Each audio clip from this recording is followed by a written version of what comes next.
My favorite movie of all time would have to be August Rush. This movie actually inspired me to be a musician myself. This movie is about a kid. He was around 10 to 12 years old and he was an orphan.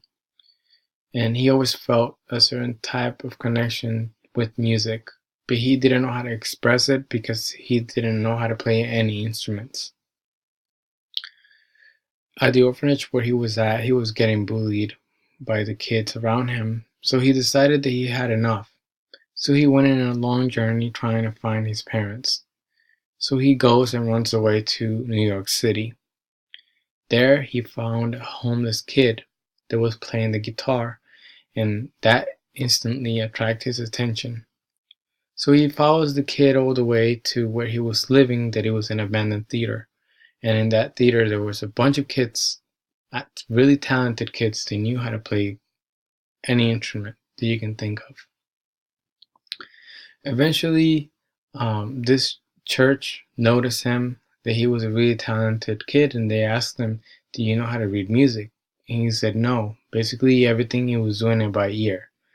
So this church sends him to a music school, and eventually he gets even better because he learns how to read music. To a certain point, the Berkeley University noticed him, and out of nowhere, he just starts teaching classes in Berkeley University, which is already a really hard school to get in, especially for musicians. So there, um, he became the director of the orchestra, and a huge event was coming up, and he had to direct the whole event.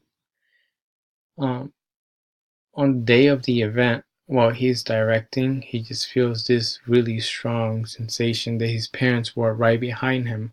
So he turns around and he sees both of his parents there together holding hands, and he just felt like they didn't have to say anything. He just had that feeling that those were his parents.